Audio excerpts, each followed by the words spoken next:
Cybernation Uncensored.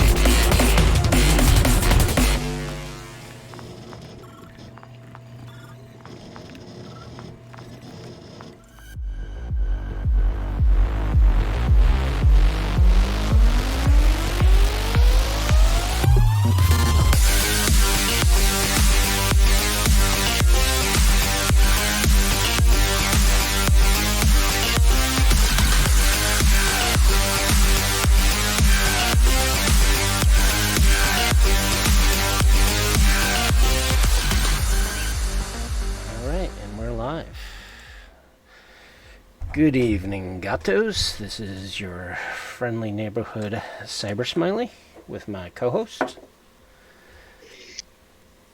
Greetings, programs. This is Wisdom, here to entertain you for another evening, hopefully. That we shall. So tonight we are going to be discussing the wonderful source book, Home of the Brave, which, as you can see, source book to North America. Yeah. Well, the United States. It doesn't really go into Canada or Mexico, but yeah.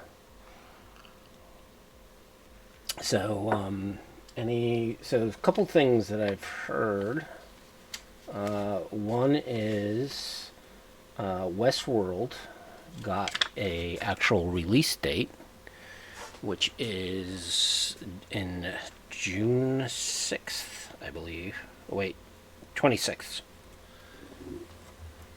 Is Westworld. Well, that's good. It's going to come on HBO.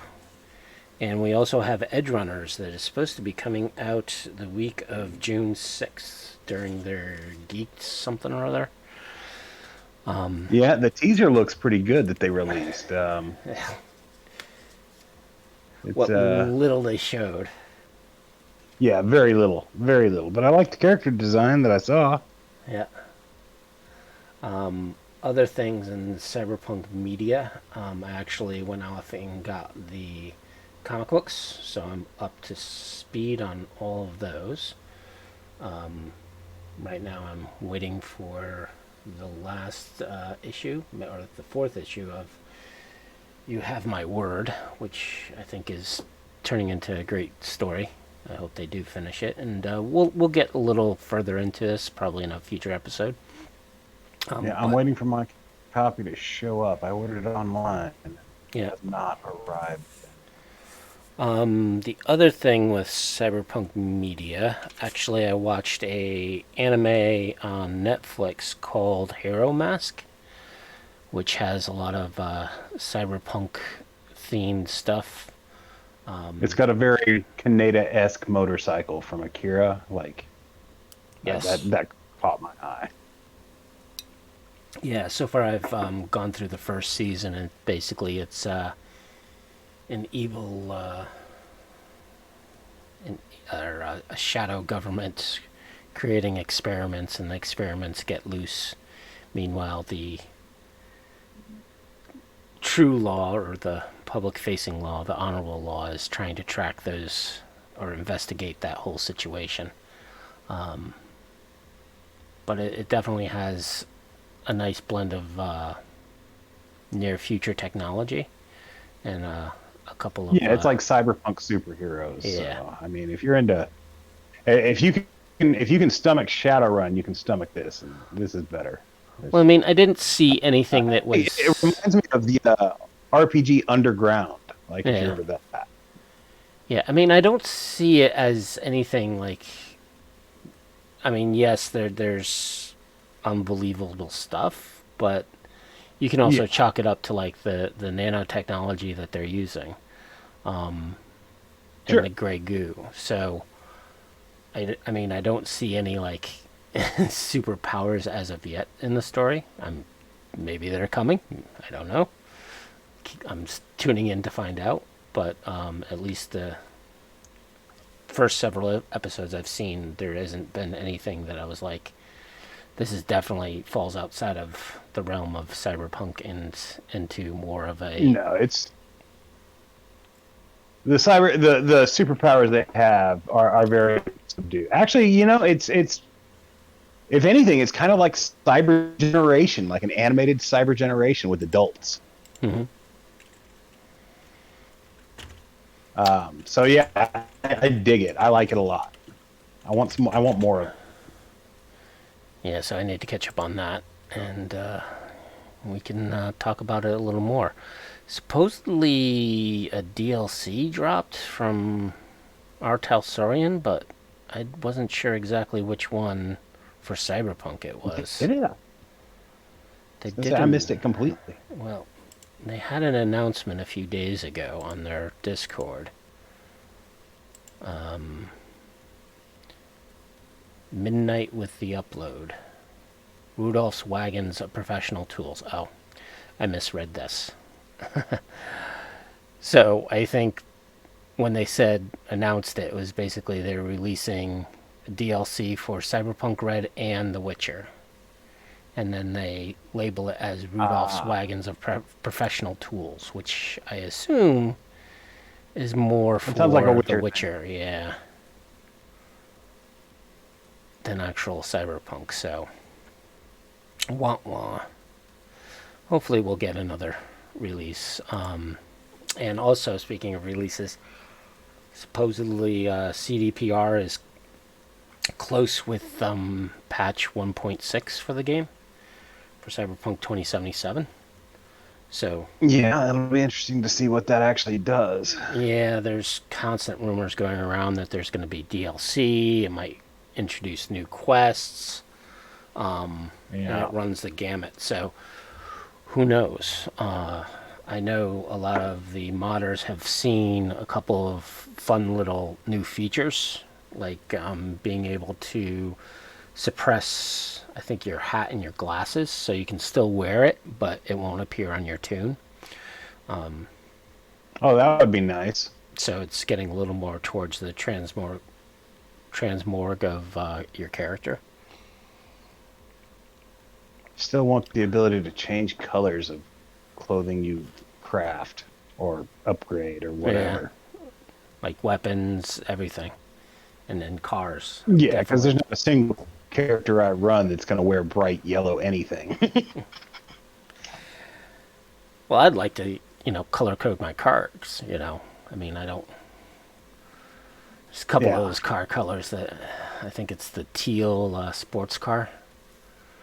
It's not any of my other characters' kind of style, as it were. So, well, hopefully it's coming. We'll see what they include in this particular patch. The rumor is this is probably going to be the last patch before they do or deploy any expansions or work on the second version of Cyberpunk.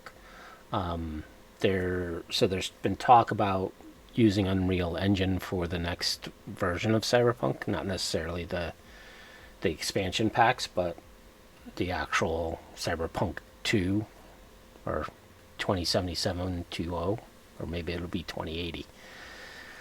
I don't know how they're going to number it, but we'll find something. Hopefully. Floating out. Hopefully they'll keep us updated before it comes out, but yeah. Then again, they might not be. That's bitten them in the ass in the past. Well, yes. That's the one problem, man. They don't want to overhype it. Yeah. So there has been a guy who did some mock-ups of like a cyberpunk environment using the Unreal Engine. I saw that. Those look freaking amazing. Yeah. But I think a lot of people are saying, oh, this is what it's supposed to look like, or what they should have waited for. And it's not like Unreal Engine was out at the time. Well, number one, Unreal Engine was not out at the time. Number two, you don't know if this is gameplay, right? So, yeah. Great, he renders this gorgeous scenes, but what is the interaction between a player and that environment? So I tell you what, man, I just get so damn tired of hearing people whine and bitch about the game. Like, if you don't like it, don't play it. But stop making up bullshit reasons for other people not to give it a shot, because it's it's damn well worth giving a shot, especially if you're a fan of the genre, and especially if you're a fan of the tabletop role playing game. Yep. But yeah, definitely Sorry. everybody should go out and just do a quick search of Cyberpunk and Unreal Engine. And you'll get the small little clips the guy has already been producing. But again, always understand that rendering a pre-generated scene is a lot different than rendering something when you're actively playing in a game environment. So, but it looks good. I mean, if that's the future of Cyberpunk, I can't wait for it. I agree completely. Oh, I agree. All right. So, anything else you want to talk about before we get into the book? Well, yeah, no, I think we covered it. I think we covered the bits and updates and whatnots. All right. So, right, straight into the main course here. Yeah, Home of the Brave. It was released back in '93. It was written by Michael McDonald. That's funny. Oh. Ross Spike Wynn. Ed Bloom, and Craig Shealy, along with Mike and Lisa Pondsmith and Mark Vesnina. So yeah, I mean, it's definitely it's got quite the pedigree. Yes. The opening section, like most of their books, is a bit of a dialogue. Before we jump to that, can we talk about the beautiful, beautiful cover? And the fact that the beautiful cover, like, matches up with the cover for Land of the Free to create a singular image. We can talk about that. And yeah, I just want to throw that out there. It's actually one of my favorite covers. It's very nomad. I mean, you got the caravan in the background, the lone bike in the foreground. It's badass. So when you add to the to the Land of the Free cover, it just creates this beautiful little picture of nomad life. I really dig this cover. Behind the backdrop, going as far as to say that the combination of the two covers are really some of my favorite covers in the whole line. Yeah, with the backdrop of a city, possibly. Not sure if it's ruins of a city behind them or if it's an active city. Yeah, I don't know what city that's supposed to be, but it definitely looks kind of dilapidated in the background there. So maybe they're in the desert though. I don't know what city that would be. Heck, it may be Vegas. Vegas is kind of fucked up, but it may be Mexico City. That may be what that's supposed to be. Mm-hmm. I know the Alcaldos were contracted to help rebuild Mexico City after its disaster. Yep. So that might be what that's supposed to be. Which is weird because it's the America source book, but who knows? I'm not aware of anything going on in Nevada or New Mexico that would see a metropolis that size in ruins, but who cares? It's a nice cover. We'll just, yeah.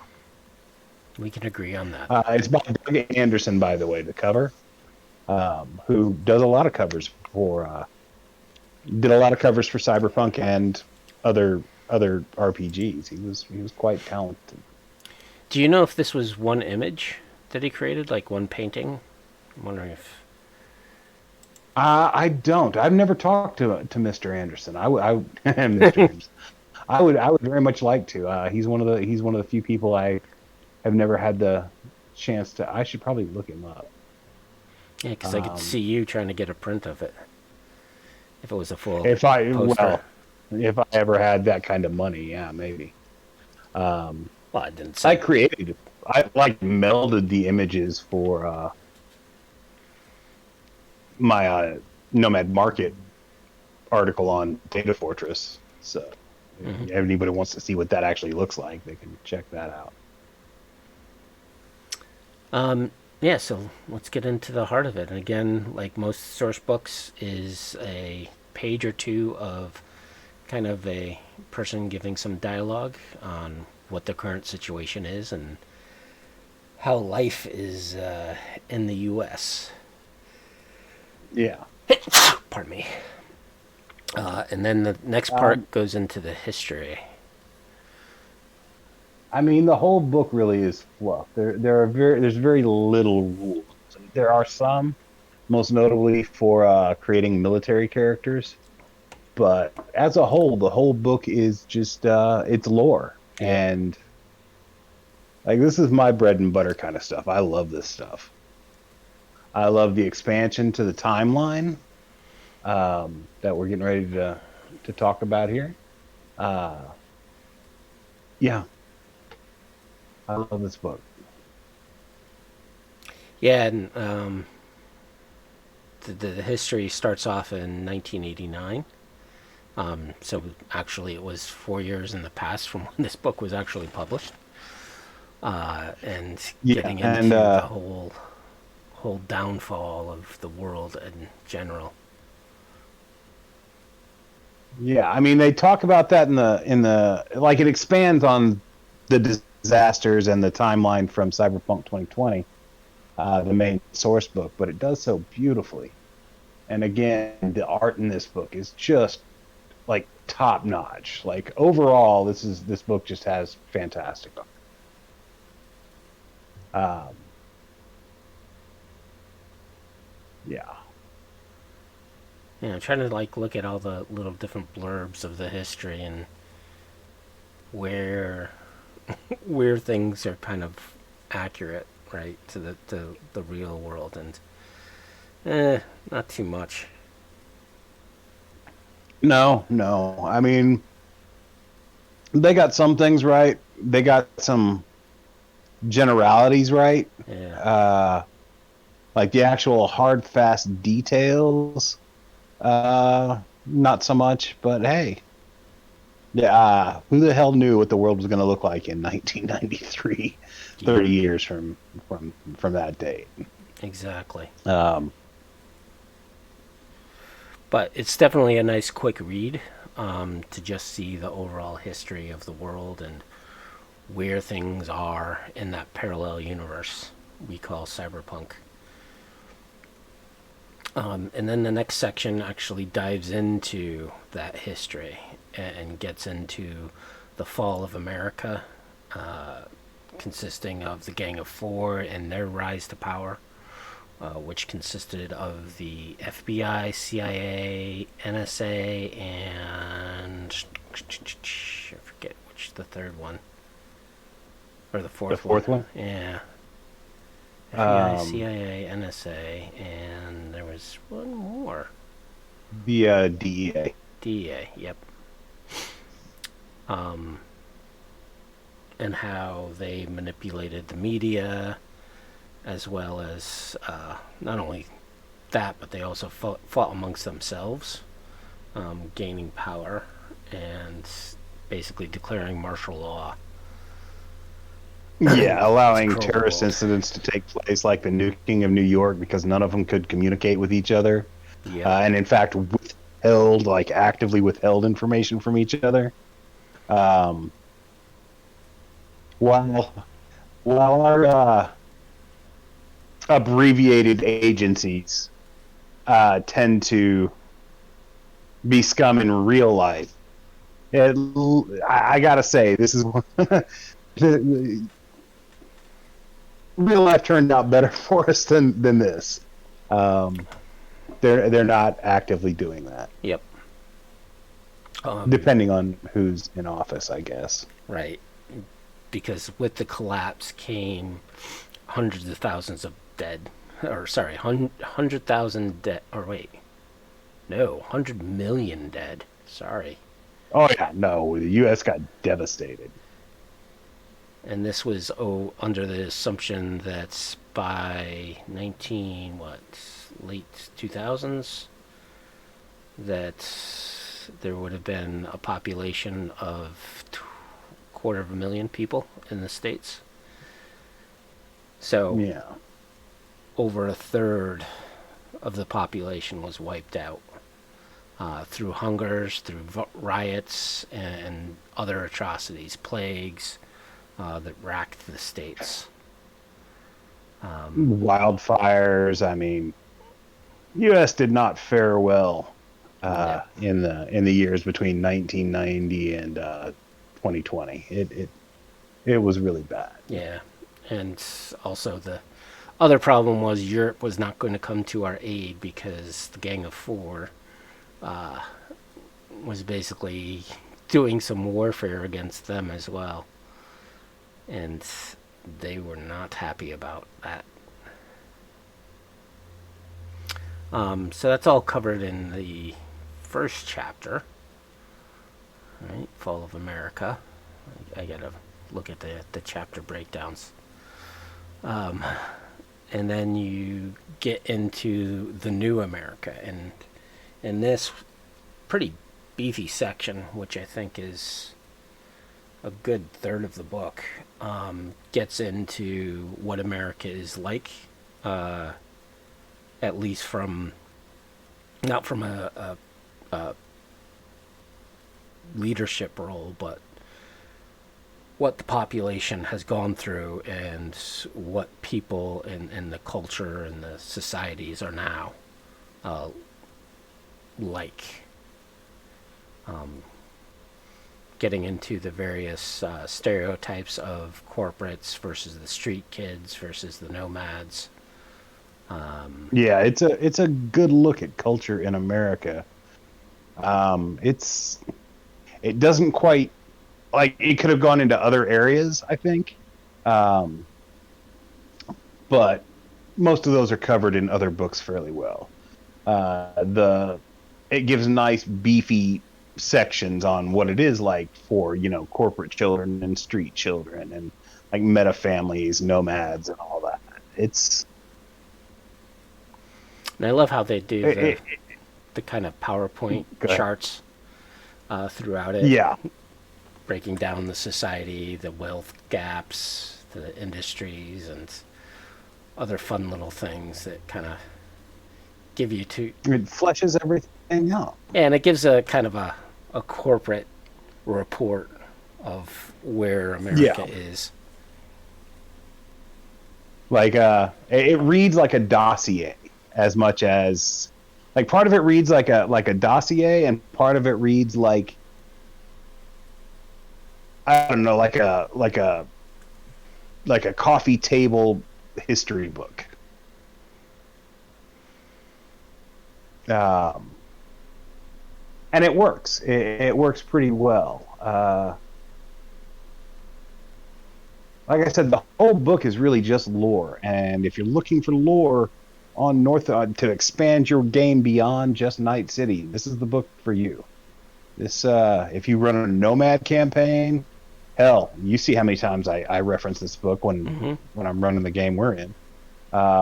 It's invaluable, and it branches out into so many other little things, like this blurb about children in cyberware on page 17, explaining why you can't really put implants on like young children because their bodies are still growing. They're going to grow right out of that stuff, and then they're going to be permanently crippled. Some things you can get away with. Other things, like if a kid loses a limb or something, you can replace them with limbs, but you'll have to do that on a regular basis as they grow. And like a lot of people don't think about that kind of thing. Yep. The other things I like is how they go into like the top 10 musics or songs of the year, right? Yeah.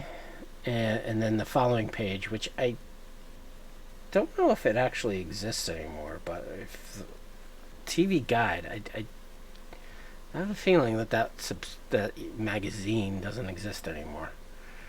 I don't know for a fact, but I don't know. Like, are you talking about like right now in real life? Because yeah, I can't remember the last time I saw a TV guide. Uh, yeah. Because this is the I know they still. format that they had it in. Well, yeah, because I mean, it was 1993. We still believe that books were the future. Jesus Christ, were we naive? Like nobody had cell phones yet.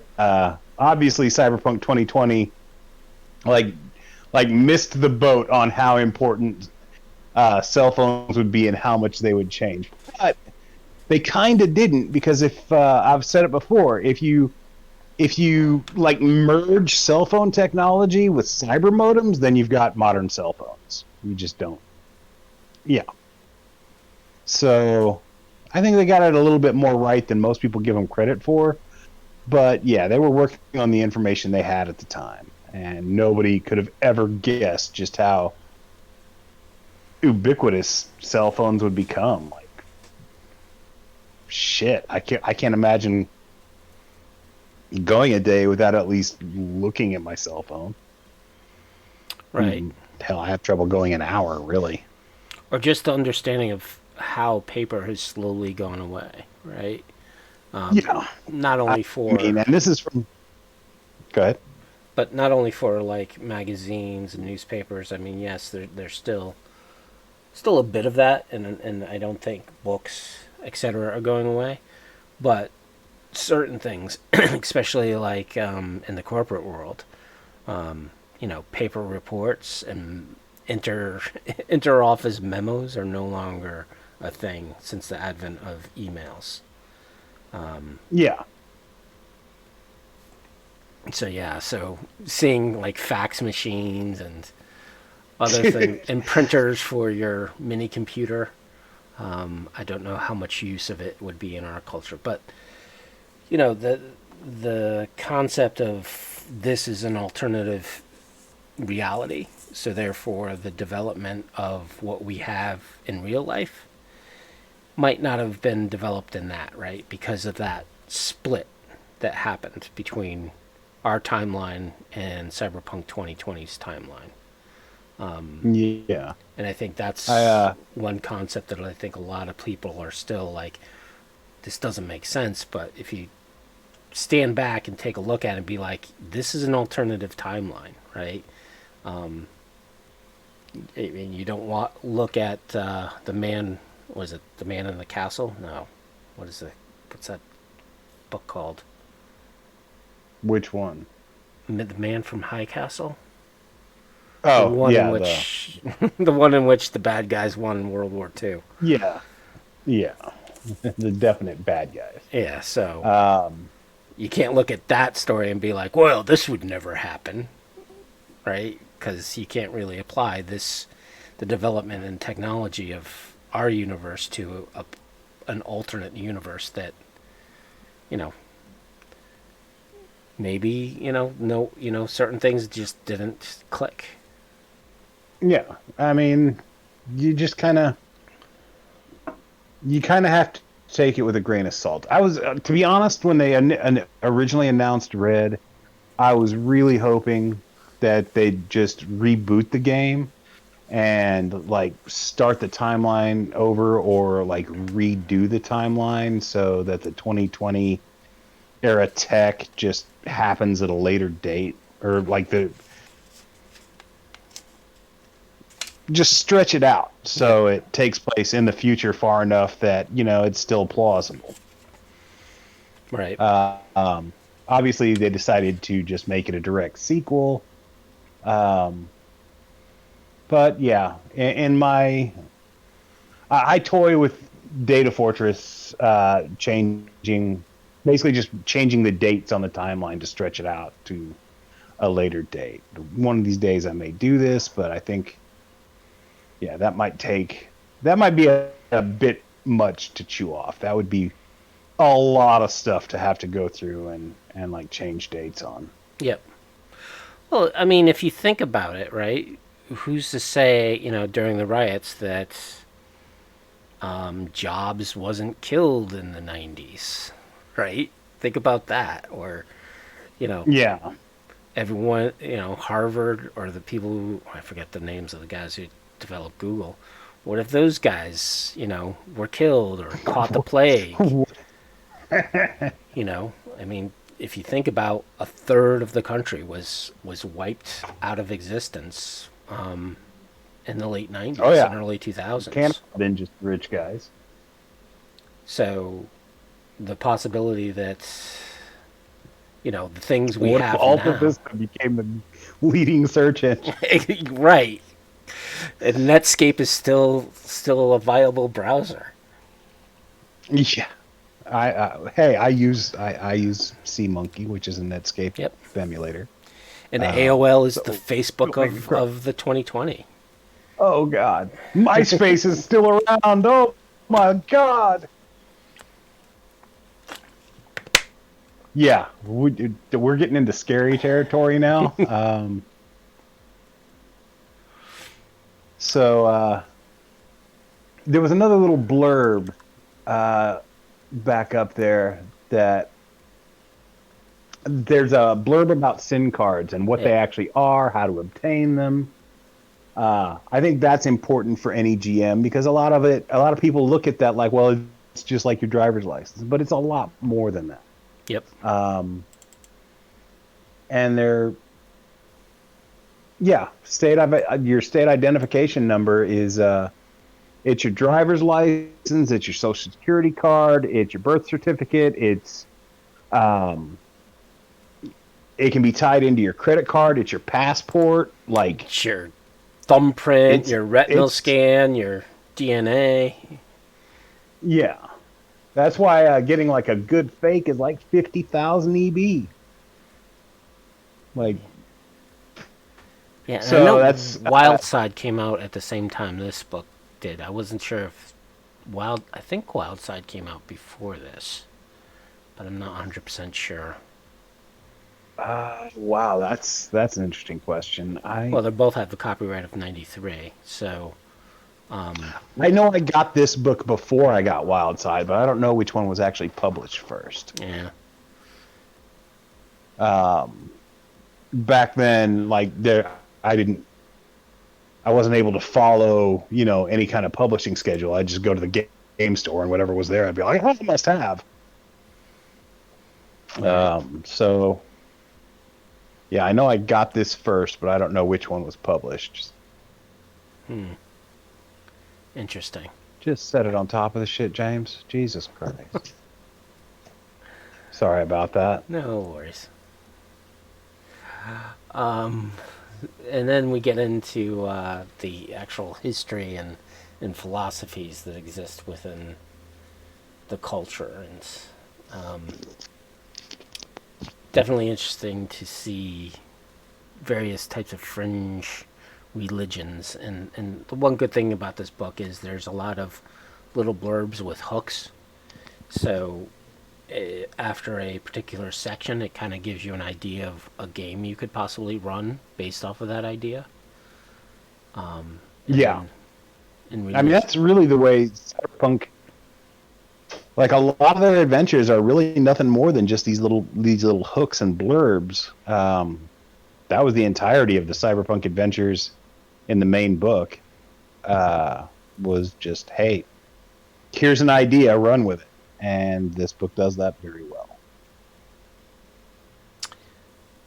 Yeah, and then the article about transportation and why planes are really no longer the fashionable way of getting around anymore because of the lack of fuel and dirigibles and the maglev being the most essential transportation that you can take going any long distance.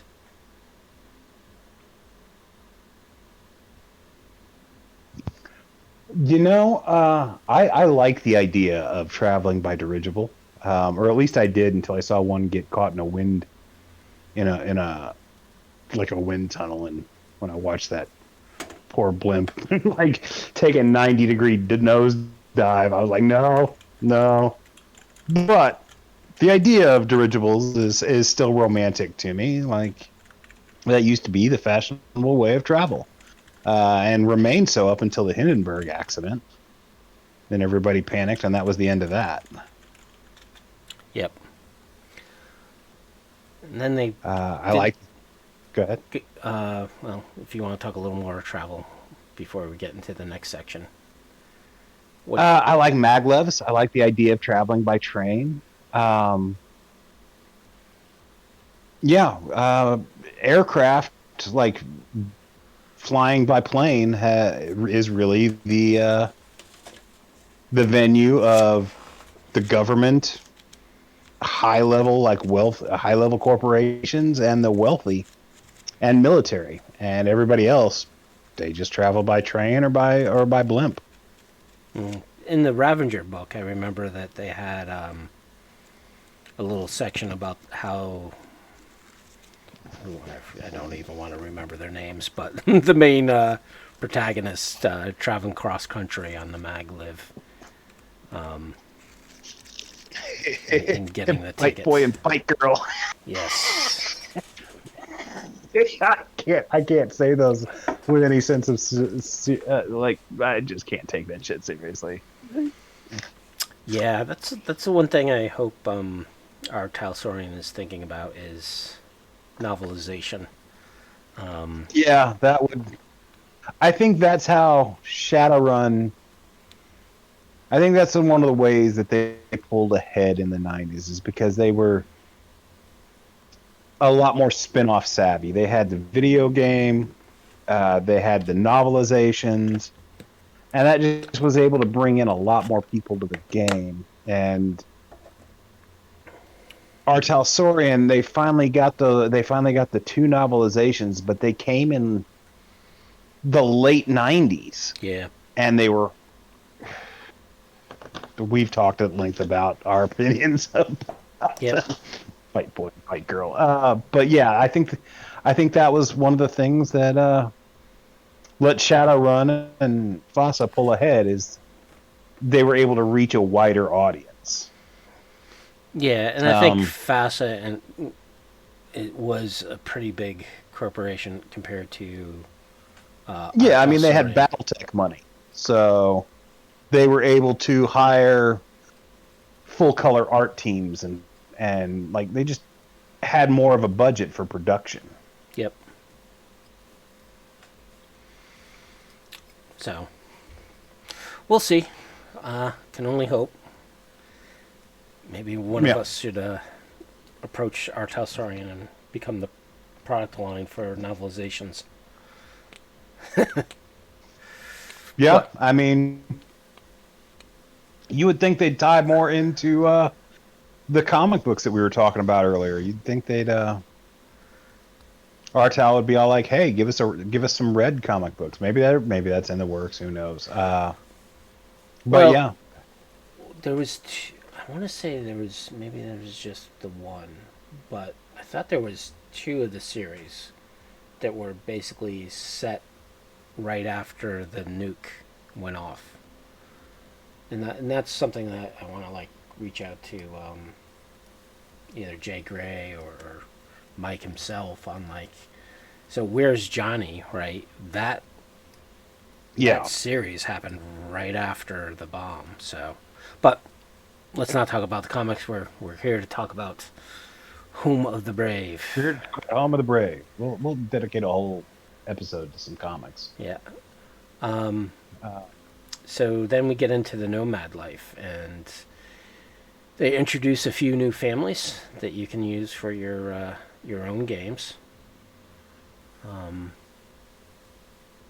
I think the kids are probably one of the fun groups or fun family to use. I could almost guarantee. I've never asked him, but I can almost guarantee that Ross Wynn wrote this section, Yeah. just because he goes on to do Neo Tribes. So hmm Yeah, the kids kind of I remind like the me. digital librarian a Well, the kids remind me of that old Star Trek episode where it was a majority of kids, and like, what was it? There was another freaking movie that had a lot of kind of kids taking over or creating their own society, but not like Lord of the Flies, but another kind of post-apocalyptic. Well, Mad Max, right? I was going to say more like The Tribe, that Australian show. Yeah.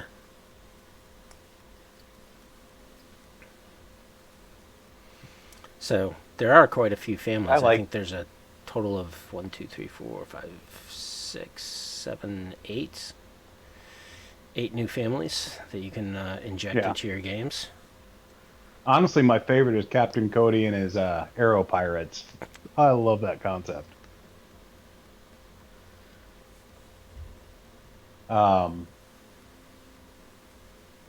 Yeah, I love any... People come up with the weirdest, most quirky little nomad families. I don't tend to think of them as typical nomad families. I tend to think of them as the outliers when they get all weird and quirky like that.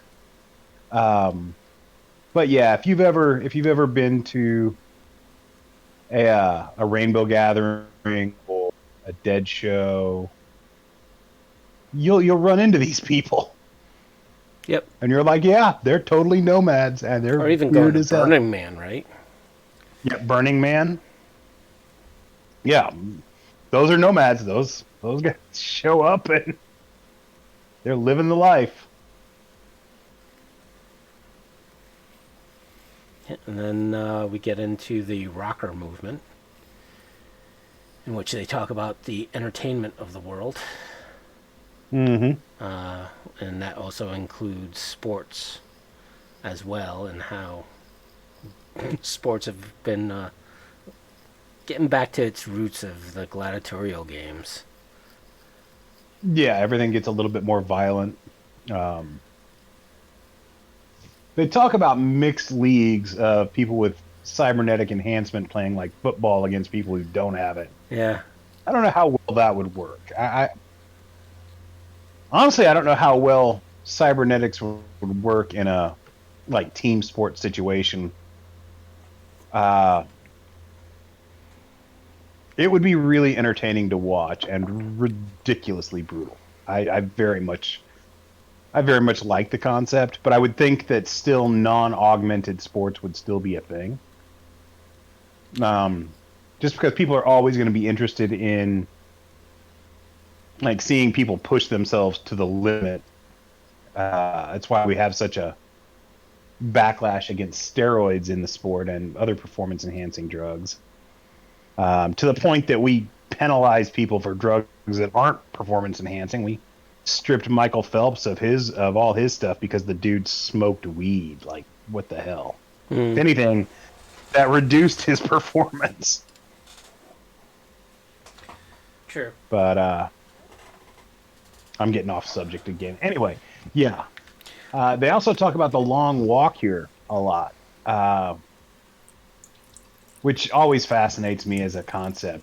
Like, we left all these military personnel, but just left them behind when we pulled out of the war in South America, and they had to like travel on foot and in shitty falling apart vehicles while being attacked from all sides all the way back through Central America, through Mexico, and finally to the United States, where we weren't going to let them in until it created such a media shitstorm that they finally had to. A lot of your favorite I can't think of the word. Your favorite NPCs in the game, like Johnny Silverhand and Morgan Blackhand, are all veterans from the Long Walk. They all made that long, arduous journey. And we'll talk about that again when we review Neo Tribes. But we already did. I know, but we'll probably do it again because it's interesting that you bring that up because there's a YouTuber called Last Known Meal. He does a lot of Cyberpunk 2077 stuff, like news and updates, and he actually had a one video in which he questioned whether or not Johnny was good or bad, and kind of talked about what Oh, was he's bad. well, well, he talked about what was in the game from 2020, being a terrorist, and basically the point of view of what was in 2077, right? And Last Known Meal also has done a little bit of research into 2020, and one thing that he didn't bring up was like Johnny's also a vet, and he was a vet from the Long Walk, and the idea that that didn't chew away at his mental stability. What's that guy's name again? Last Known Meal. It's all one I'll word. have to- Yeah, he's actually pretty good. He's not like some of the other YouTubers who like just put out. Well, he kind of does a little bit of clickbait, but like there's a lot of YouTubers who put out a lot of clickbait around Cyberpunk 2077. Indeed. And and run with the rumors, right? Oh, CDPR is going to do this and this and this, and Last Known Jesus, Meal is like, you got to look at that and question, the validity of a lot of those reports. I really have no respect for the rumor mill YouTubers. And I have tremendous respect for anyone who keeps their reporting factual and like, this is what we know. Even when it comes to rumors and when they report on them, they're all like, we heard this rumor, but there's nothing to back it up. Or, this guy who actually works for CDPR might have said something and leads to speculation. But I hate the rumor mill. Yeah. I see a lot of it on GTA Online, people reporting on that, and they'll just report the dumbest, most ridiculous crap as if it's actual fact. Yeah. So yeah, if he's one of the guys who keeps it factual, I am definitely going to be a fan of his. Yeah, I mean, I'm saying that the majority of it is, and he definitely tries to talk about it a little more in depth. And usually he creates a video a day or two later than most, right? Because he actually does a little bit more analysis on it and questions the whole whether or not it's truly fact or if it is a rumor, which I appreciate more than the other ones. Yeah. But he just doesn't do just Cyberpunk 2077. He does quite a few others. Also, well, yeah, I mean, he's a game YouTuber, so yeah, that's going to happen. Yeah, so continuing on, so we have the sports and the death sports. Yeah, so I think from a sporting event, I could definitely see local, like basically the poor areas actually having non-cybered sporting events, versus the middle class and the rich class wanting more and more, right? Violence, craziness, and more of that. Little league games suddenly become much more entertaining. Right. But, local kids having a small team that they play out in the abandoned parking lot of a factory, and the community of the, in the combat zone gathering to watch. I don't think the gangers would want more blood and gore, but I could also see the gangers wanting to see, a little more of just normal people. And then you also have, the movement of the Luddites and the Inquisitors, right, who are very much anti-cyberware and would want to have that outside of their sport, as it were. Oh yeah. But and then the next section talks about food and substance and where people get their food, and it's basically kibble. One thing I gotta say that was great about Red was hey, if you're going to have a diet like this, these are the penalties you're eventually going to get for living on. Scurvy is coming back, baby. Pretty much. Malnutrition, your teeth are going to start falling out, hair's going to... again, there's a lot of things that I take as hyperbole in the Cyberpunk 2020 supplements, and everyone eating kibble all the time is one of those things.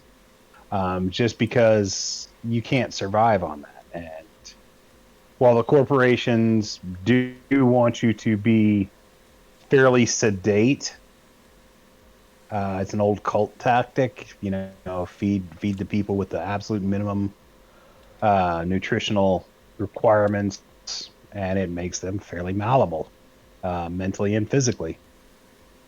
These people still have to survive, so I don't know.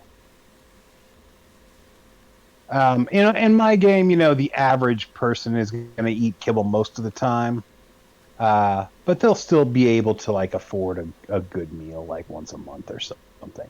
I don't know. Right. That's just the idea of never being able to eat anything but kibble, but Doritos. Just as somebody who loves to eat, I can't get behind that completely. I can see it for the hell that it is, but yeah, my characters need some variety, I guess. Well, it's like it would definitely be hell. Eating top ramen, for God knows how long. Yeah, as someone who eats way more than he needs to of ramen or instant noodles. Yeah. Who's a genuine fan of that stuff, the idea of eating nothing but that, Jesus, that's a nightmare. Which I guess is entirely the point of the game. Right, and, I think it's also one of those things in which you eat what you can and what's the cheapest. So, if it's not available to you, yeah, you're probably going to eat that. You're going to occasionally try to eat a better meal once in a while, but that was... You are going to rob, cheat, and steal just to get that one apple. Yep, and those... That you share with your entire family. You cut that shit up into little pieces. Yeah, and those who are still part of the middle class or the upper class definitely won't be eating kibble unless they're doing it on a dare. Yeah. Then we get into the next chapter, which is the new American government, which is basically a breakdown of how the government of the U.S. now works in 2020. Yeah, what the federal powers are actually capable of, and what they oversee, what the state powers, how that intermingles with the independent states, and it's a very... They put some thought into making it all work. Yep. And getting into the various departments, even though there's not too many departments left. One thing I don't think is true is that the IRS would have gone away. No, that would never ever happen. The IRS doesn't tax people; it taxes everything. And if the government has no money, then doesn't tax anyone, it's not going to have any money. And if it doesn't tax anyone and the IRS goes away, then the whole government would no longer exist. So I think that little blurb about that was a little unrealistic. And also the concept that the government only gets its money from trade, and the small percentage that the states collect for their taxes. Yeah. There's a lot of things that don't work for me in the book, and this is kind of one of those things. I don't ever see... I get corporations are super powerful, but I don't ever see a world in which the United States military is somehow less powerful than the corporations, than any individual corporation, like Arasaka. Right. I don't care how big Arasaka gets, they're not going to be able to take on the U.S. military and direct anything. And that's the other thing is how is the U.S. military still the ultimate power of the world if there are no taxes being collected or very little taxes being collected? I mean, the truth is that our military is so well funded that you could cut their budget by a quarter and we'd still be head and tails above any other military in the world. So the idea that a corporation is going to be more powerful than that is just, it's kind of ridiculous to me. I don't know. There's a lot of things that I have to rearrange in my own game world to make personal sense to me. I can get that there are independent states and free states, but they still, like, anytime you read any of the blurbs, they still call themselves part of the United States. So in my head, what that means is that these states have basically, they've seceded, they've declared themselves independent, but what that really means is they just don't accept, they don't contribute to anything federal, and they don't accept any federal aid, but they're still just to be, they're going to have to sign treaties with the United States. And I would think that part of those treaties are they still have to host the United States military bases. They still have to, have extradition treaties with the rest of the United States for like criminals and whatnot. Like they're not separate countries. It's a mess when you think about it, and I don't know. Like the book tries to make it work, and I try to make it work, but it's a mess, and it's really comes down to individual GMs how they want to handle it and mesh their own personal ideas with what's presented in the book in order to make that really kind of complicated situation work. I mean, you can just go with what's written, but the minute your players start asking questions, you're gonna your eye's gonna start twitching, and Exactly. They also get into like the voting and how it's still people aren't sure whether or not they would vote. Yeah. And that's another thing is they talk about, the president of the United States, and it obviously affects, even in 2077, like they talk about the president of the United States, and it affects things that are happening in the game. So Right. There's still some measure of federal oversight. Which is how the corporations are really more meddling into the trying to get control of the government and how it works. But yet, it's weird how, it seems very contrary to some of the statements that have gone before, right? When one corporation that's tried to assassinate or did assassinate one of the presidents, how that corporation no longer existed. Talking about how the U.S. government, well, then again, I think in 2020, from what I've heard of Mike and Jay talking, is that 2020 was basically corporate rule, right? And the corporations really took control, whereas Red is kind of, you see less of that and more government growing as a power. Red seems to me to be the closest I've seen in a game system of organized anarchy. The corporations are there, they do influence, or they do assert power, but they're much weaker than they are in 2020, and the government is like trying to rebuild itself. It's a very interesting political picture to try and examine.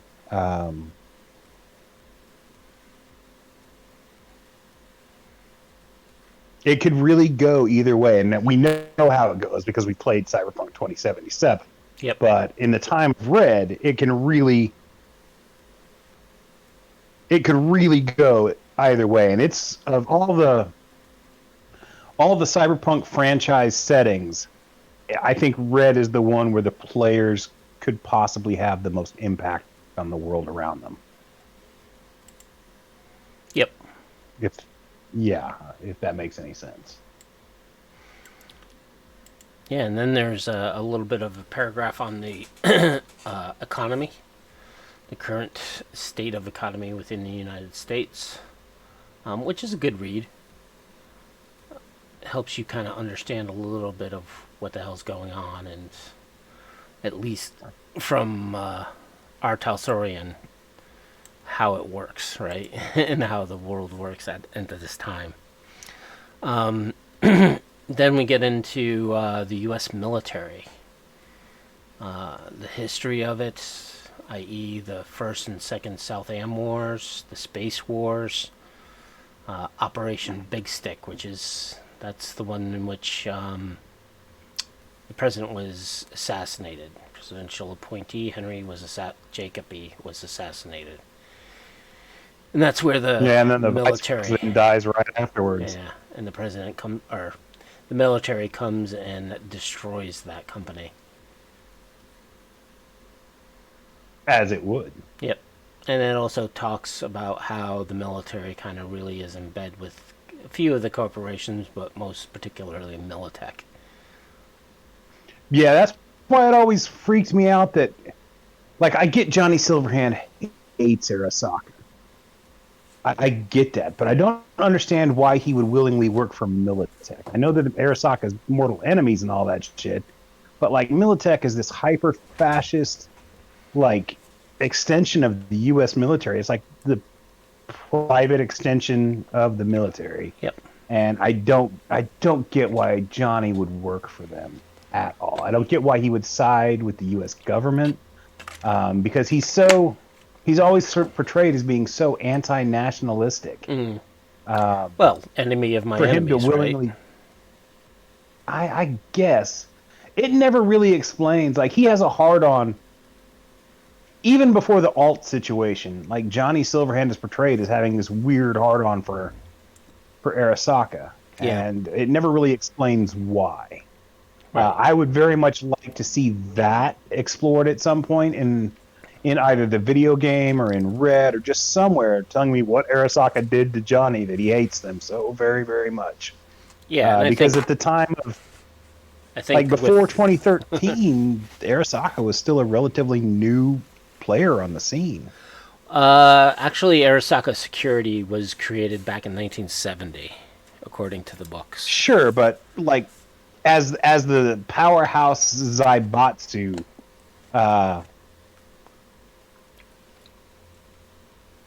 that has spread worldwide, I always got the impression that it was fairly new to that scene. Now, maybe that's just because, I'm coming into it from, hey, this is the new book situation. I don't know. I'd very much like to know what pissed Johnny off at Arasaka originally. Yeah, I mean, I would like to know that too. I'm wondering if, and again, this is just a complete hypothesis, rumor, made-up idea of my own, not anything to do with any facts. But, during the South Am War, what was Arasaka involved with? Because I know Arasaka controls, is it Peru or Argentina? Brazil. Do they own Brazil? I know I don't know if they own it, but I mean, they pretty much took over the police forces in Brazil. I thought it was Argentina or Peru. It might be. Either case, right, is there could have been, a junta in which Arasaka was pulling the strings, and, from the reports of the South Am War, how soldiers were, prisoners of war were basically used as guinea pigs through various biotech experiments. Could Johnny have infiltrated one of those research facilities run by Arasaka, and he found some of his soldier buddies being experimented on, and that's where the hatred I could really see that, began. or maybe during the long walk, Arasaka was supplying all the people that were attacking them. I could see that too. Yeah. Uh, Yeah, when like you the pick up a constant gun and it says harassment. Arasaka on it, and the gun is being used to basically slaughter you, or like with Tony Stark, right? Hey, Yeah, a situation very similar to that. the reason why we don't I could like see you is that. because the bombs that are dropped on us have the name Stark on the side. But I couldn't ever see. I still couldn't see. Unless Johnny himself was taken and experimented on, that's also possible. You'd think he'd mention it at some point. But I couldn't ever see him like hating Arasaka more than hating the U.S. government that literally abandoned him, Yeah. or at least the U.S. military. Like that. Just Well, again, he's living in there's a weird a free disconnect state, you there know, for so me. Yeah, he's no longer part of the United States, as it were. yeah. We have run off on a huge tangent here. Yep. Well, it's part I of love the it. history, right? I And love this conversation. Yeah, that's where this particular section in this book talks about the long walk, the Southam War. I and mean, really shit. getting There's the- an image. There's an image on page 41 of Uridine and Silverhand just hanging out in the studio. Yep. It's not one of the better images, but there you go. Yeah, so the section on the military is pretty in depth, which, I definitely know a lot of tabletop RPGers or love their military and the history, Indeed. and knowing what gun is the proper gun to use in a given situation, and which is kind of nice to explain some of that. And then right after that, it just goes into creating a soldier. I using love that. that they added life paths, not just for the military, but for each branch of the military.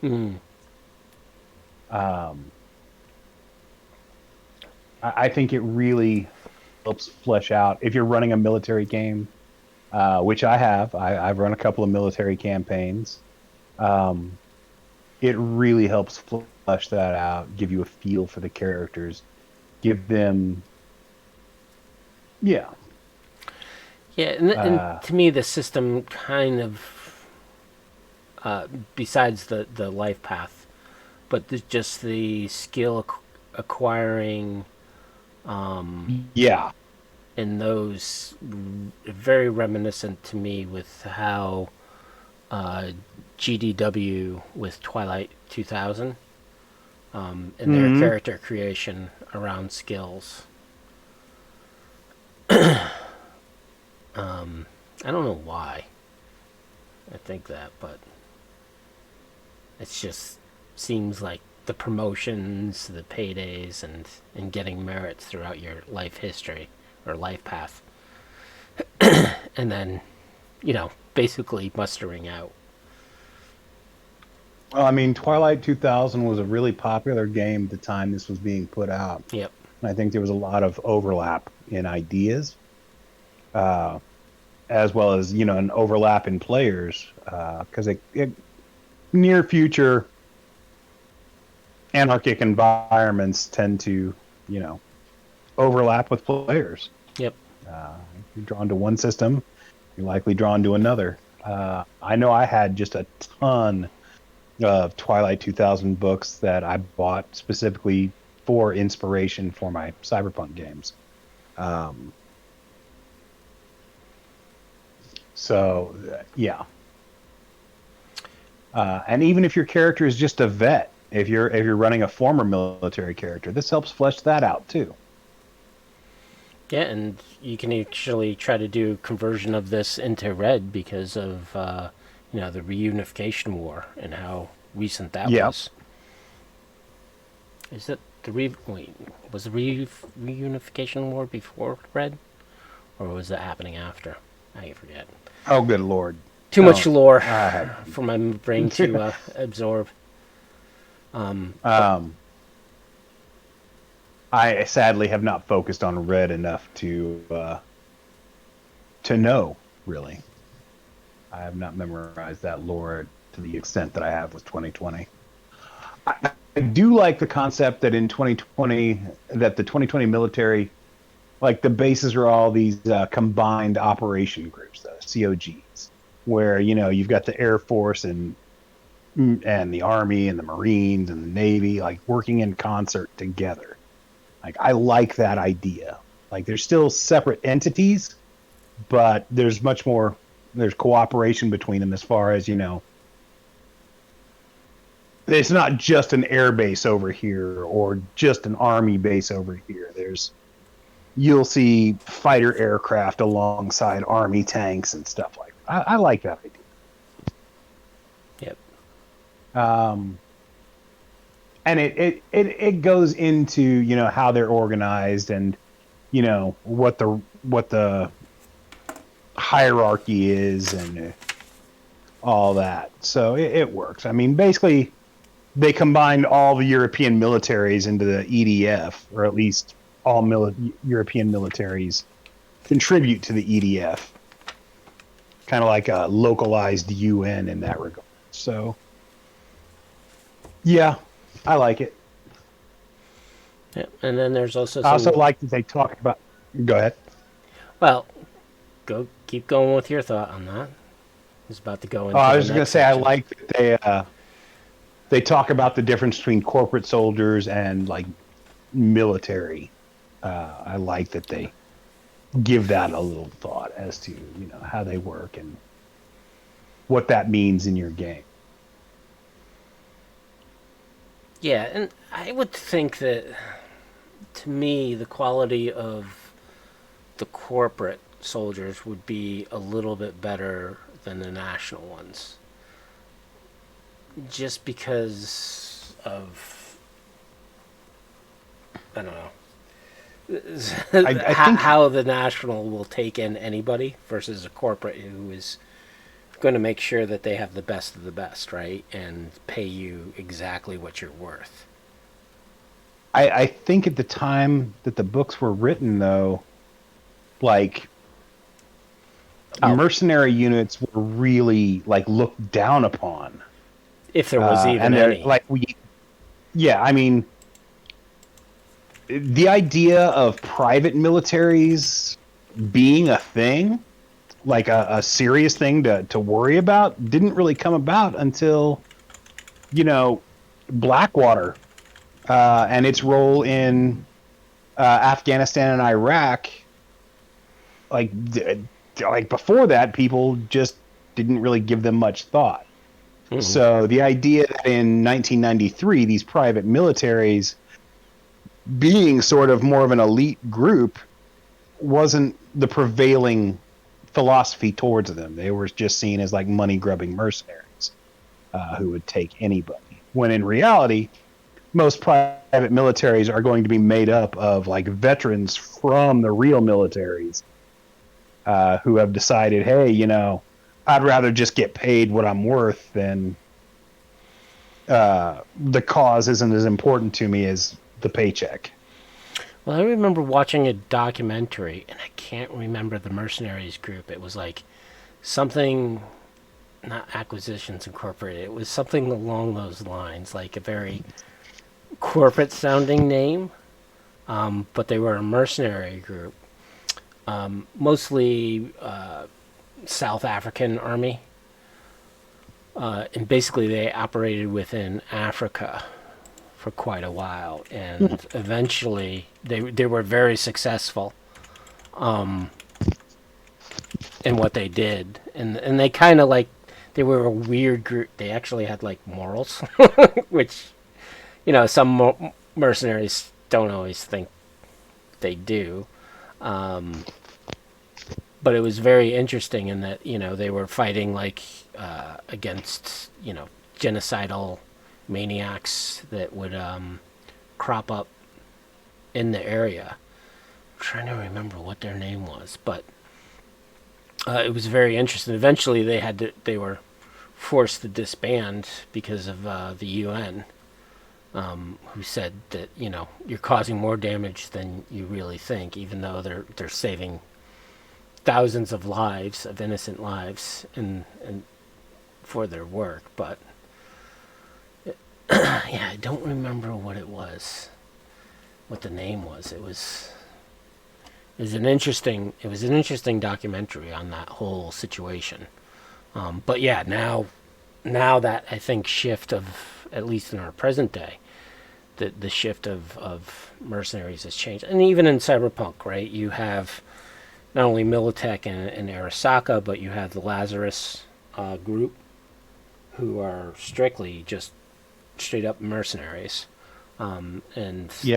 there's reference to various other ones that do exist and have basically been industrialized, corporatized. Corporatized, trademark, Forlorn dopes. I think it's a pretty common phrase, but we'll try it. We'll see if we can get some money out of that. No one's copyrighted. Corporatization. Going to corporatize the corporatized term. But yeah, so the next section of the military gets into some stats, which is always useful, especially when you're running a game. And then the gear porn. And I like the gear area because it just didn't get into, hey, here's a bunch of weapons, right? It actually got into actual bits and pieces of equipment that a soldier would use in their daily life. Yeah, like their standard equipment. Like, what are they carrying around? What is the average dude carrying around? Yep. It's not. I mean, it's gear porn in a very, very localized and itemized way. I like that. It's not an excessive section of the book, and it's just a couple of pages. But it really fleshes out what a dude is carrying. What your average, grunt goes into the field with. And a lot of people, like at the time, I had no idea. So yeah, it helps that out a lot. And this section is very useful when it comes to, I think, the Ionis campaign adventure scenario book, Chrome Berets. Chrome Berets? Yeah. Yeah. Because that book is pretty much based off of like that movie MIA, Smishing in Action with Chuck Norris. Or Rambo, right? Yeah, I had never put that together, but yeah, it's MIA, the fucking RPG. Yeah, so, I mean, think about it. So the South Am Wars are the cyberpunk Vietnam, right? But cranked really up to 11. It's weird to me that, like, Boa Wayland, he first appears in Chrome Beret. Mm-hmm. And it's weird to me that for a off-company book, he became such an influential NPC. Well, I mean, the Interface magazine, right, was technically kind of licensed through Artelsaurian, kind of not. But a lot of the stuff that came out of there made it into canon, right? And various Chrome books. I mean, it was the official fanzine for Cyberpunk. So that makes sense to me. Like Punk 21, their stuff did not make it into canon. But Interface did, because they had like Hawkabout and Pondsmith were friends at the time. Yeah. Like Hawkabout does a lot of the art for the books, contributed to writing. So yeah, it had more of an official bent, whereas the Ionis books and the Atlas books, and I think Chrome Berets was Atlas, not Ionis. They just had a license, But most of the stuff in there, very little of that stuff, nothing from Ionis came over and was Right. Yeah. considered canon. Um, Even though I but there's, loved some of the Dark Metropolis stuff. oh yeah, no, I'm not. That's not a knock on the quality of the books. That's just Atlas. You don't see a lot of Atlas books being influential to the Cyberpunk 2020 canon. Not in the way that Chrome Berets was. Dave Nighthawk Simpson, he actually headed up a group called the Chrome Berets back in the 90s, early 2000s, where it was a playtesting group that ran around to conventions and stuff like that, and they actually became a big deal for a while. Yeah. I always wanted to join them. Yeah, Dave's a good guy. I consider him a pretty good friend. At one point, he hosted some stuff for Datafortress on his site. I think one of his old sites still hosts an early version of Autumn Blade.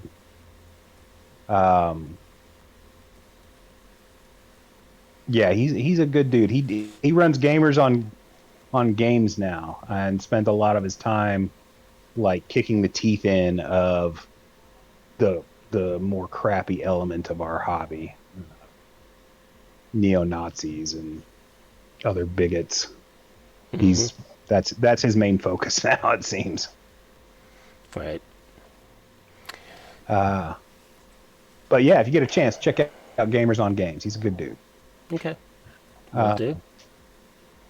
So the next section is state by state and what is happening in the current states, which is definitely a great read. In my opinion, this is the bread and butter of the book. This is the number one reason you should buy this book is their breakdown of the states and what's happened in the years and what situation they're in now. Yep. And they also give hooks on some of the states, so you can actually run certain adventures, and they also have hotspots as well. yeah. So getting into it, you want to review your entry for the state, and I'll review my entry of the state? What do you mean? Like, Entry for so the state. I'm from Connecticut. So looking at the blurb okay. from Connecticut, how accurate or what you think should have changed? Yeah, absolutely. Want me to go So we're going first? from birthplace. Yeah, go ahead and Whichever. go first. Well, my birthplace and my current residence is the same one, so. All right, not well, I much- got birthplace and current residence and all sorts of shit in between, but Right, I'm so gonna go with birth. my state is Connecticut, and the current situation there is it's bankrupt, and there is absolutely no industry except the naval shipyards. I don't know about that. Because so Connecticut is known as the insurance capital of the world. So would insurance still exist in 2020? Absolutely. does, I mean, so- really, Trauma Team is just insurance, but Yeah. it's insurance that shows up with guns. The other part, well, and again, I think back in the 90s or even back in the early 2000s, I would also put up with and say that the biotech industry was pretty strong here, but not so much nowadays. So, okay. So what happened to Connecticut? So basically, Connecticut has seen a lot of destruction. So after the nuke that went off New York, the migration of people from New York pulling into Connecticut, I can definitely see that. Also, the biohazards and garbage washing up on our shores. So if you aren't familiar with Connecticut, we are not landlocked, but we have the wonderful Long Island that guards our coast from the ocean. So what happens is a lot of sludge from New York and the Hudson can get into what's called Long Island Sound. So I definitely can see the toxic waste in the sound being a problem in my state, and basically our quote unquote coast being a desolate area. I can definitely see that. So it also mentions how our economy just went into the gutter because of our government going bankrupt. There's that possibility. We are But do you known. still make the best pizza? Of course, we still make the best pizza. Of course, we do, man. Okay, I mean, The we gotta Italians cover aren't the going to leave important. here, and plus we have the I've influx got like, of the New York, you know, yeah, pizza I've got like coming a in. fistful of Connecticut friends, and all of you guys tell me about how great your pizza is. Dude, it's I'm like, well, delicious. damn, nobody exports Connecticut pizza. That is true. It's because of the water, as they'll always say. I believe that. Granted, whether or not that water you want to drink in 2020, maybe not. That toxic sludge from the sound, I'm telling you. Yeah. So one of the other things is that it says that the state has become completely deforested because of our bitter winters, and everybody went out and cut down trees. And I've driven throughout the state. Sorry, two of my cats have decided to have a disagreement. If you heard that in the background. So, living in the state, I've driven quite a bit around the state. The amount of woods we have, I would be very surprised if we could deforest this state within 20 years with the population we have. But, No, I can't imagine that. you know, anything's But I mean, possible. wildfires did take place across the U.S. Who's to say Connecticut didn't get hit hard by that too? True, I've true. seen a lot of wildfires in the Northeast, but Yeah, but we also get, depending upon, well, one year, it depends on the year, right? So these past few years, we've gotten either a lot of rain or no rain. So, and it's not as consistent as like California not having any rain for years at a time. right. So, is it possible? Yes, especially with the advancement of you know climate change, etc. So they kind of say industry because of the New York immigrants coming in, crime went up. A lot of companies decided, hey, we're out. We don't need this crime, and that basically made the government go belly up, which is kind of true. We saw a bit of a boom with small industries moving back in and taking advantage of the lack of state regulation and taxation. Yeah, I could see that happening. But after a harsh winter, Connecticut communication and travel networks were shambles. Communication, I suppose. Reeling from the blow, many of the city governments reorganized themselves into cooperatives. And the left-wing Yale students organizing a Stalinist tradition. Oh, well, the worst of the Stalinists. I don't think Yale people are just Yeah, all left wings. There's I don't think so either. I definitely like. There's this weird disconnect that, yeah, Stalinist traditions. I don't see that really taking hold anywhere. well, I think I there's know that the also a right wing likes to paint the left as that, but yeah, and there's also a misconception that Connecticut is a very liberal state. It was very recently we actually allowed alcohol to be sold on Sundays. So we still have quite a bit of a left leaning as well, or sorry, right leaning as well. So it all depends on the citizen, right? So we're very moderate, I would say. Yeah. Being bankrupt, character has no legitimate state government. I could see that. Only organized, well-kept areas in the states are the few military facilities. You can bet. Eh. And then they talk about how the New Haven or slash the Haven arcology was created. I could see that happening. And it's Yeah. nice little bit It's a of neat blurb. little bit of lore right there. Yeah. Yeah, so I could see some of this. Some of this I would see because one thing about Connecticut, right, is the rich people of New York City do not live in New York City. They live in Connecticut. Well, yeah. Just So not in Bridgeport. right. So would they go would the migration from the city push those people to go further up into the state? I could see. So I could see the state, at least the northern sections of it, slowly being remigrated by the ultra rich. Yeah, And absolutely. then Especially after Manhattan got nuked. yep. And then the ultra rich controlling that area, making it, a utopia for themselves. That's one thing I see. The other thing that Absolutely. kind of makes me, and again, the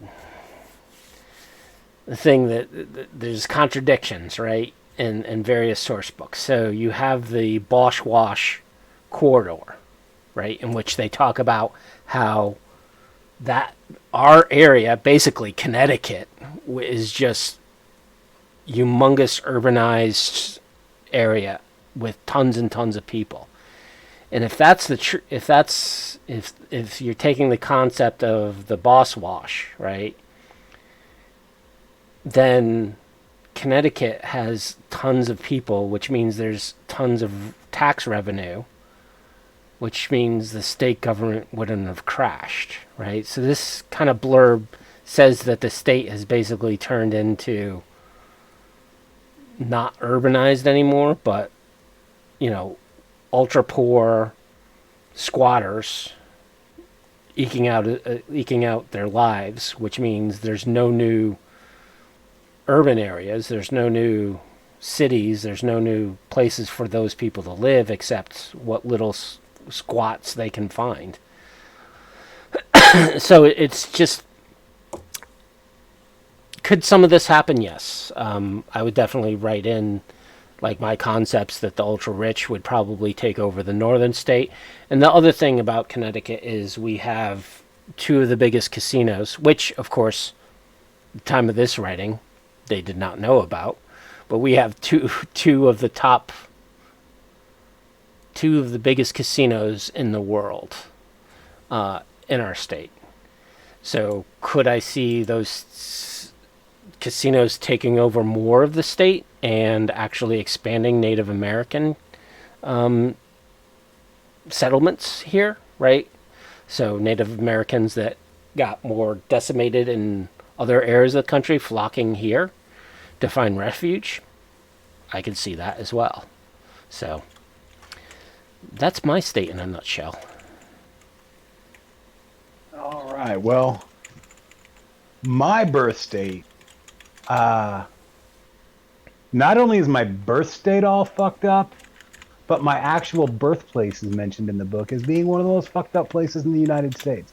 I am from Colorado, specifically from Colorado Springs, and well, the EDF wiped Colorado Springs off the map when they dropped when their mass driver dropped a rock on NORAD. It just wiped it off the map. It's Colorado Sprung now.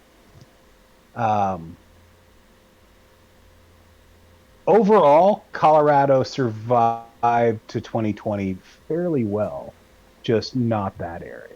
The military did not fare well in Rocky Mountain High. Let me tell you. Due to climate change, Colorado actually is doing pretty well. They were able to the climate change warmed it up a little bit, so they were able to become an agricultural hub in the U.S. Uh, it's it's got a couple of new cities. It's got White City, which is like a biotechnica run place where you know they mostly raise cattle and uh, tourism is still huge in Colorado, and the White City is kind of a tourist attraction. Um, it's where the rich can get their freshly slaughtered cattle, and uh, which is the sign of the ultra rich. Hey, I got this beef today. The only people who ever see that other than the ultra rich are nomads, and that's even then that's pretty rare for them. Um, yeah, the tax revenues from White City and the tourism and the agricultural business help prop up the Colorado state government. Um, although everyone who's outside of that city is kind of envious of them. Uh, the U.S. Air Force Academy had to move. Um, like after Colorado Springs got taken out, I guess they kind of rebuilt the Air Force Academy. It doesn't really tell you where it's located, Mm. but apparently it still exists in Colorado somewhere. Uh, it's funny, when I went back to Colorado Springs a few years ago just to visit.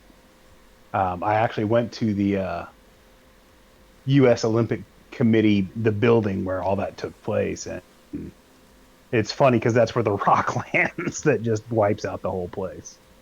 Uh, the house I lived in when I was born was like a mile away from that. And Uh, can you picture it just being a humongous crater? I mean, here's the deal. Like outside of Colorado City, it's a lot of desert. Like that's where Garden of the Gods is. So yeah, I could see that being a crater, and it was weird. It was weird, like because I kept picturing in my head when I was there, like, holy shit, in 2020, this shit is all gone, like leveled to the ground. There's a big giant crater here. Uh, how much would that affect the surrounding area? Like, obviously, it's not going to do too much to the mountains and Pikes Peak and all that, but um, Yeah, yeah, Colorado is an interesting state, right? Because you have the highlands and the lowlands. And yeah. And you've got I in think, between that, you've got like the desert from New Mexico kind of encroaches into areas like Colorado Springs, and then it moves into like a forested area from that, like, and then like you said, the lowlands coming in from Kansas, which is just flat as fuck. It's really weird driving from Kansas into Colorado because it's just flat, flat, flat, flat, flat. Oh my God, those mountains are huge. yeah, and I think there's people who've never been to Colorado or driven in that area, and I know I haven't, right? Is the concept that, oh, Colorado must be like Denver, up in the mountains, and it's all mountain, and the reality is it's not. My No, it's my sister actually made the journey out there, and like you said, she was driving through Kansas. Oh, I see the mountains. 10 hours later, huh? Those mountains aren't really getting any closer. Well, they're just slowly but getting weird. surely. Yeah, yeah. This is getting weird. And it took her like a I day to mean, finally get to the mountains, and then driving up. Um, Up Colorado into is them one of those was, weird states. It's like the United States version of New Zealand. There's just all sorts of weird terrain going on there, and climate, and yeah, Colorado is different. Um, and the people there have a different mindset depending on where you are in the state. Like the only state that I can think of that's as diverse as Colorado is California, really. yeah, California. You have the north, the south, even the west or the east. Yeah, parts of Central California. California. I mean, it goes from Baja California down in the south to the National Redwood Forest in the north. It's it's pretty varied. Yeah. Um, but yeah, so Colorado doesn't. Colorado Springs fares pretty shitty. I like that they talk about Cheyenne Mountain, which is where NORAD sits, and they talk about it as if, well, they haven't heard anything from it since the rock hit, but there's all sorts of rumors as to what could still be going on in there. They just can't get in. Right. So, I mean, I know that I've used that adventure hook a few times in my own games. Um, hell, I haven't decided which of those adventure hooks are canon in my game or not, but it's ranged anything from just it being an abandoned structure half fallen in and filled with corpses to, there's some weird fuckers living in there. I Mm. haven't decided yet which of those I think are canon. Yeah, because that's true. Because NORAD probably has enough food to last decades. Oh, dude, I mean it was designed to withstand direct hits from nukes, so like there's a high possibility that there are people still up in there who may not know that the rest of the world is doing okay relatively in comparison. Um, Almost serendipitously, the state that I currently live in is right next to Colorado in the book. Like the immediate entry before Colorado is Arkansas, and Arkansas has gone to shit. Like bioplague has hit this area like hard. The wasting plague took over, and it never really. On the map, is that where all the bio signs are? Biohazard signs are? Is that Yes, one of those yes, it states? is. Oh yeah. Um, I mean, cholera hit after the wasting plague, and like the two diseases kind of went neck and neck for a while, just killing as many people as they could. Uh, which Yeah. in turn left a bunch of corpses everywhere, which just bacteria filled everything. Um, And that's the one the thing whole you. state, That's the one thing that when you read some of these descriptions, you're like, I don't think that would have happened, or whatever. But to hear, oh yeah, you got hit with plague and this and this, and it's like, yeah, those things definitely can happen, and I got no rebuttal to contradict anything you're posting in this book. absolutely. If anything, knowing how this state operates, I can totally see, especially in light of COVID and the way people, like certain sections of the population, just tried to ignore it.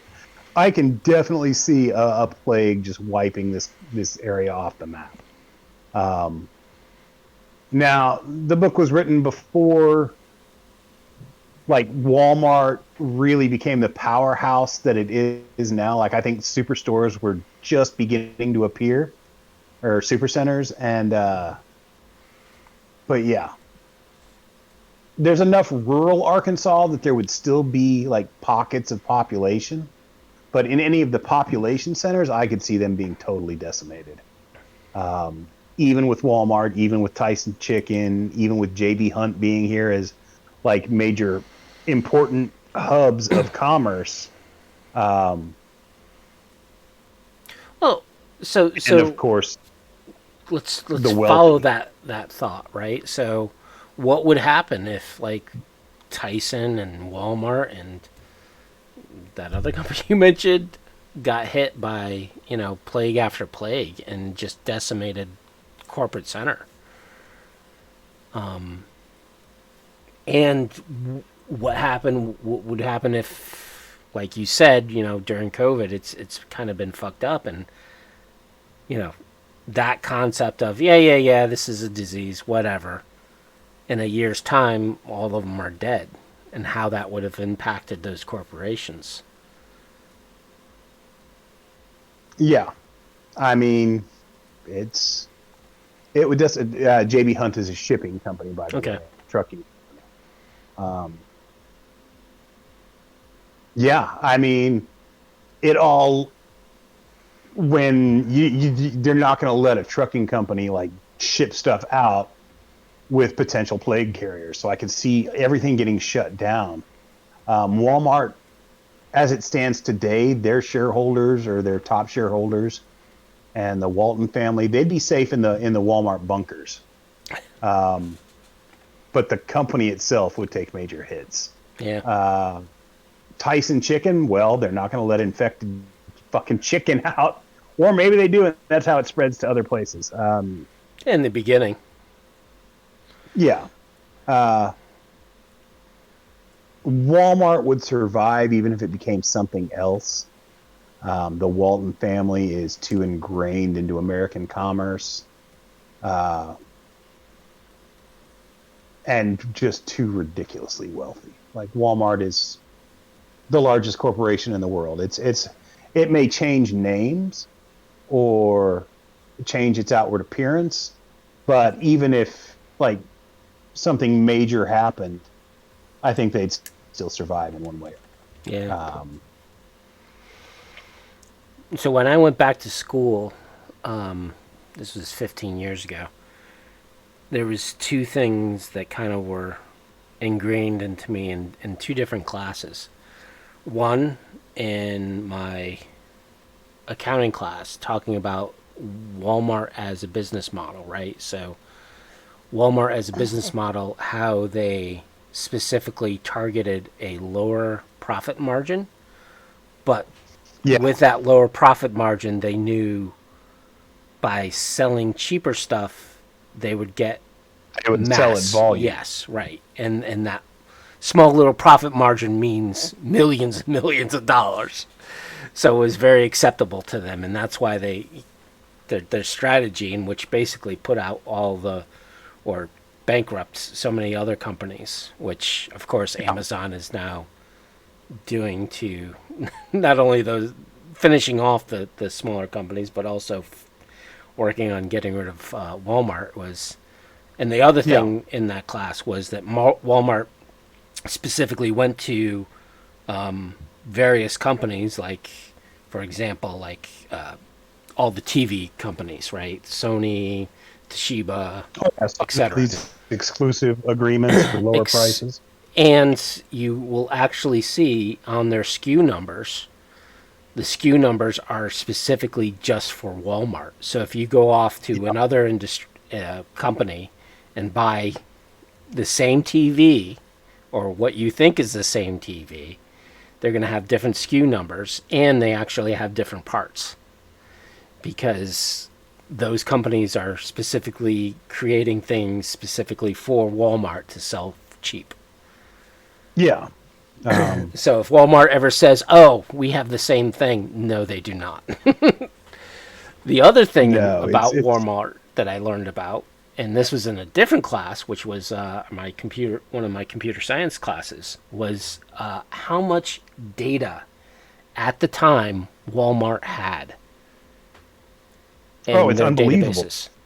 I've been to their server farm, and it's this underground bunker that is shielded against nukes.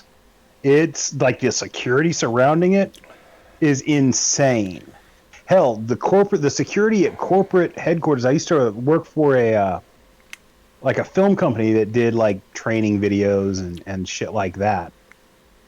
And one of the times we had to go to Walmart we had to film a deposition for something with one of the Walmart guys. Yep. And just walking through the Walmart headquarters security, like I've been on military bases that had less security. Like checkpoint after checkpoint, like full metal detectors, and like then the guys come out with the wands just to make sure.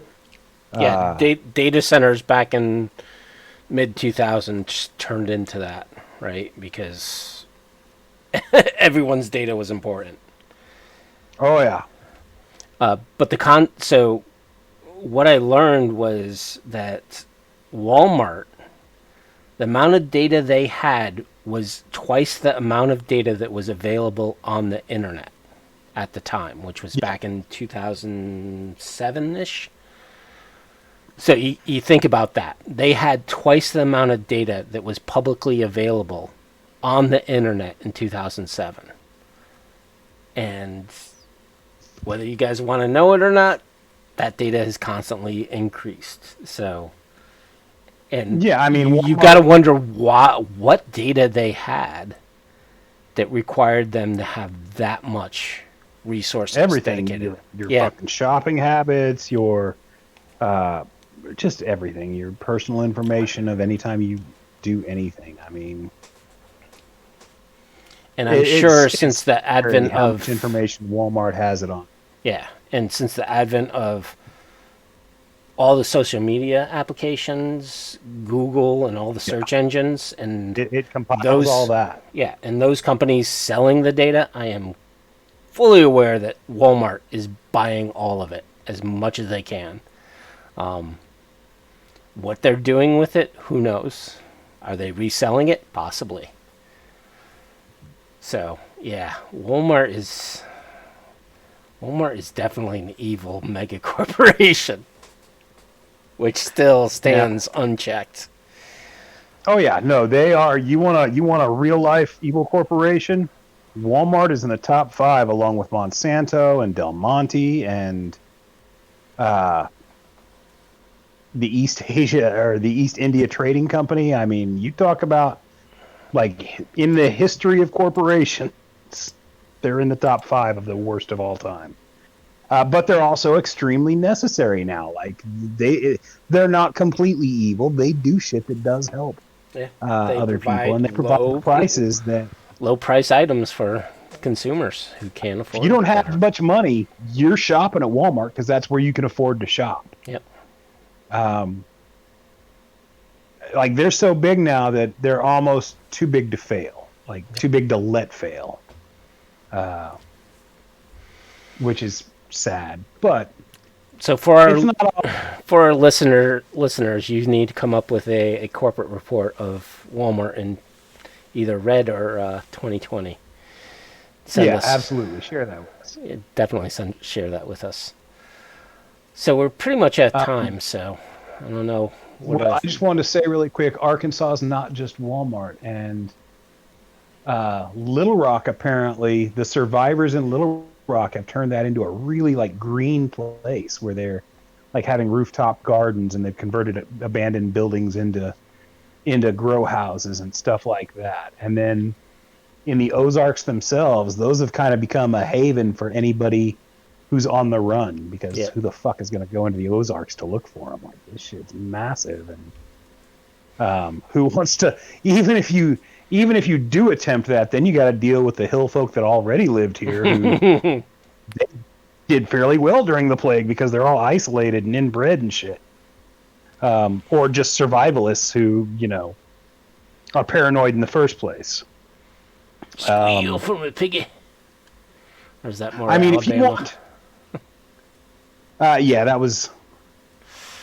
I forget where Deliverance took place, but I think you're right. I think it was Alabama. It was.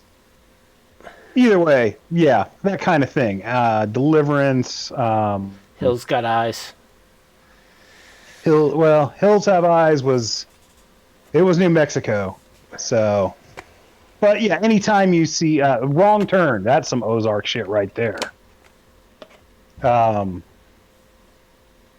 That'll have you terrified to take a long drive in the country.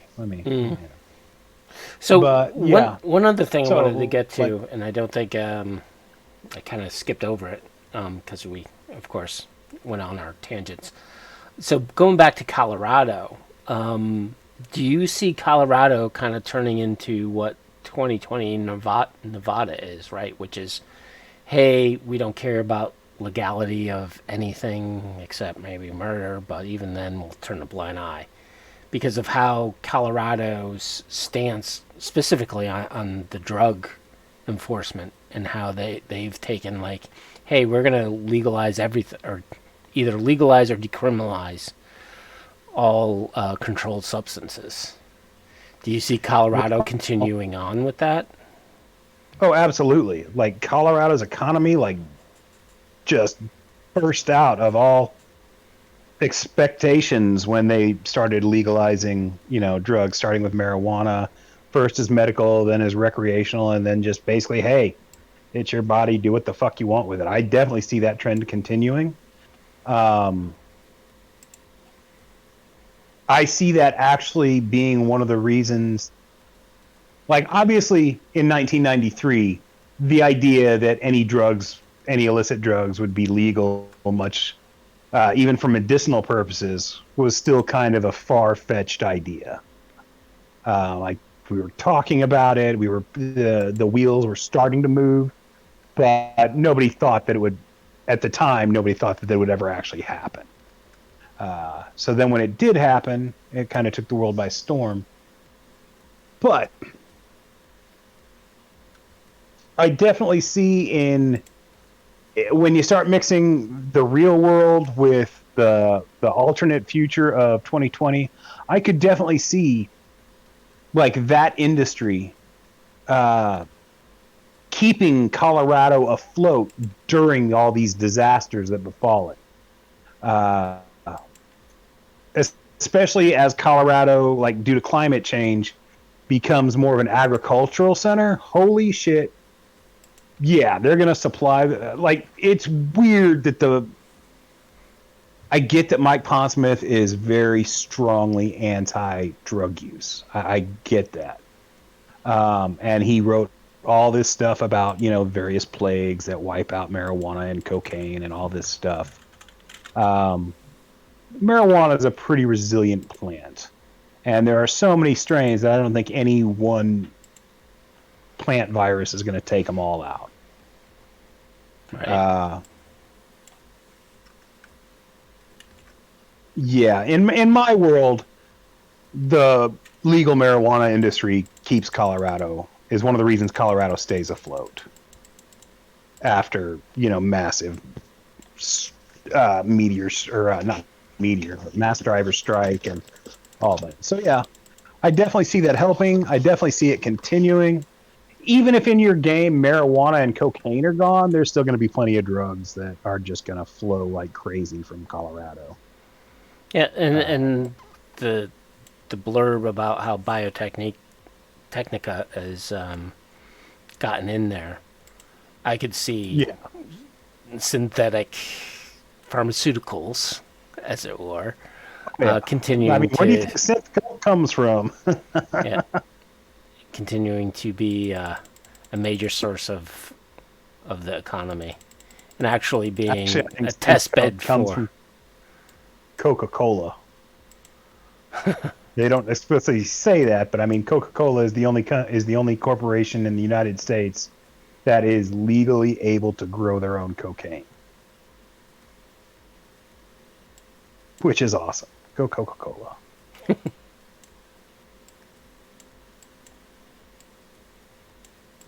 Hello? All right. Yeah, I'm here. All right, so we're kind of at time, a little over. So I guess we'll end it here. I appreciate those who hung out with us and listened to our rambling.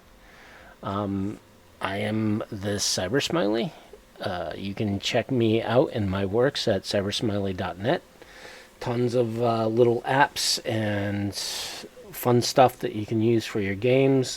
Currently, I'm working on the master list of gear and equipment, so you should be able to get that soon. I hope to get that released within a couple of weeks. I'm just finishing up my data validation on it, and you'll have a searchable list going forward. I am Derek Bernier, otherwise known as Wisdom 000 from Datafortress2020.com. By all means, check out my site. There are several articles that have expanded on the information we've talked about today. Most notably, my Nomad Market article and Land of the Free, or not Land of the Free, Dust in the Wind, as well as my source books for Africa and South America.